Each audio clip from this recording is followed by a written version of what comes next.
नमस्कार। The Bihar teachers history maker मेरा mobile मेरी शिक्षा के इस मंच पर मैं कुमारी सीमा वेस्ट चंपारण से आप सभी का हार्दिक अभिनंदन करती हूँ। आज के इस वीडियो में हम लोग क्लास 9th के इंग्लिश सब्जेक्ट की बुक पैनोरमा के पोइट्री सेक्शन से नेक्स्ट पोएम सेल्फ इंट्रोडक्शन, जिसके पोइट हैं निरदा सुरेश, वो कविता आज हम इस मंच पर लेकर आए हैं।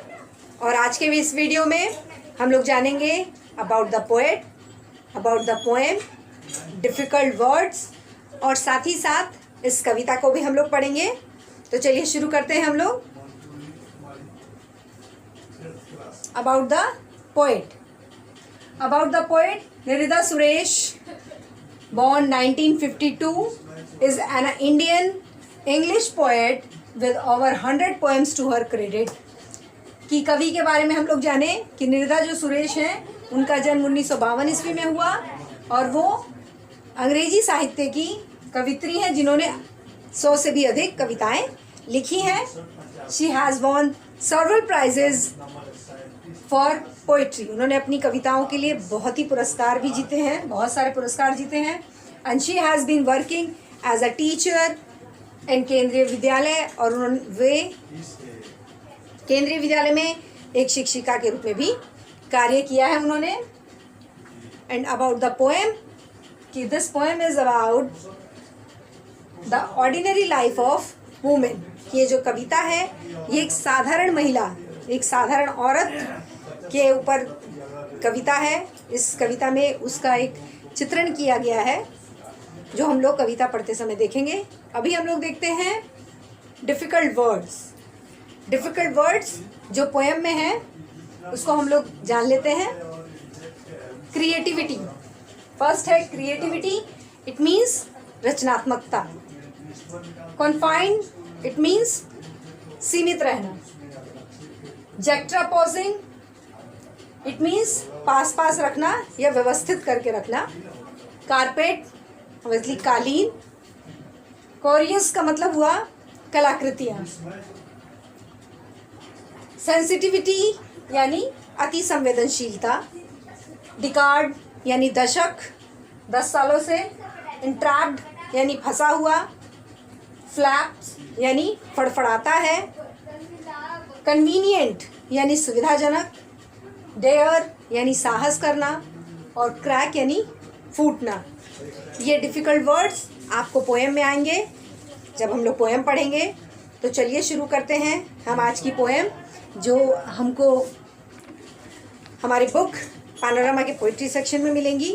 पोएम का नाम है सेल्फ इंट्रोडक्शन और इसकी पोएट है निरदा सुरेश। यहाँ पर कुछ क्वेश्चन आए दिए हुए हैं। इस क्वेश्चन में बहुत ही सिंपल क्वेश्चन है। क्वेश्चन में आपसे पूछा गया है कि आपकी फैमिली में कितने मेंबर्स हैं, और ख़ासकर आपकी फैमिली में फीमेल मेंबर्स कितने हैं, यानी महिलाएं कितनी हैं, और आप अपनी माता से कितना प्यार करते हैं, और क्या आपके पिताजी आपकी माताजी से प्यार करते हैं, और वो कैसा व्यवहार करते हैं आपकी माताजी के साथ। और ये क्वेश्चन इसलिए पूछे जा रहे हैं कि एक आपको आइडिया हो एक औरत के बारे में, एक वो औरत जो घर में रहती है, जिसका पूरा परिवार उसकी सीमा है, यानी वो बंधी हुई है, सीमित है अपने परिवार तक ही। और इसी तरह का कुछ चित्रण हमारी कवित्री ने इस कविता में किया है। तो चलिए हम लोग पढ़ते हैं। I am an ordinary women with a creativity confined to home and children, to juxtaposing of carpet and curious, labeling books, tying up shoes laces। कि मैं एक साधारण औरत हूँ और मैं सिर्फ अपने घर और अपने बच्चों तक ही सीमित हूँ। मेरी जो क्रिएटिविटी है, मेरी जो रचनात्मकता है, वो सिर्फ मेरे बच्चे और घर तक ही सीमित है।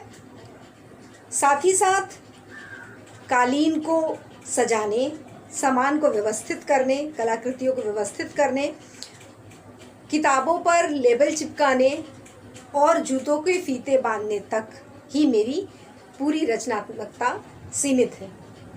My sensitivity suffering silent blows through a decade of togetherness, hardening to a tortoise shell.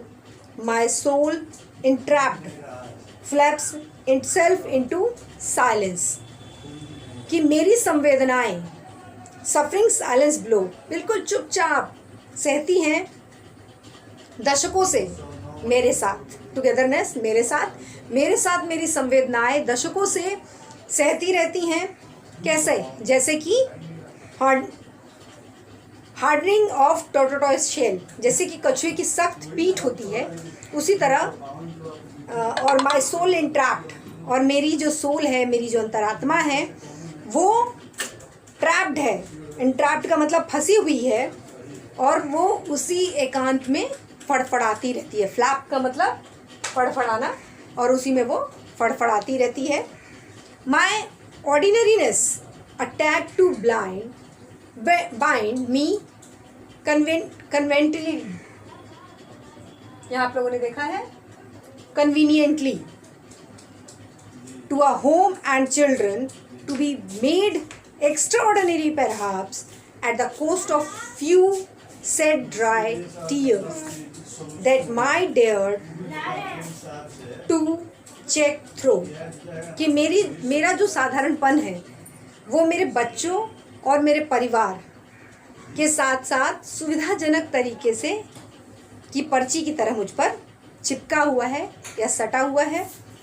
और शायद कि जब वो मेरे अंदर से फूट कर बाहर निकलता है, वो जो दुख है मेरे अंदर और उसके जो सूखे हुए आंसू हैं वो जब बाहर निकलते हैं तो मेरी एक ख़ास पहचान बन जाते हैं। इस कविता में ये इसका शाब्दिक अर्थ हुआ।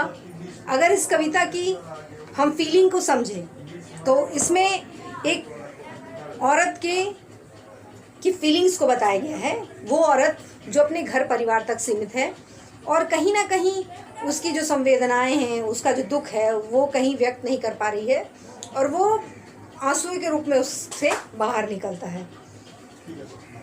साथ ही अब इस कविता को हम ख़त्म करते हैं, और नेक्स्ट वीडियो में हम लोग कविता के जो प्रश्न उत्तर हैं, पोएम के जो क्वेश्चन आंसर्स हैं, वो हम लोग नेक्स्ट वीडियो में देखेंगे। और तब तक आप पढ़ते रहिए, खुश रहिए, स्वस्थ रहिए। नमस्कार।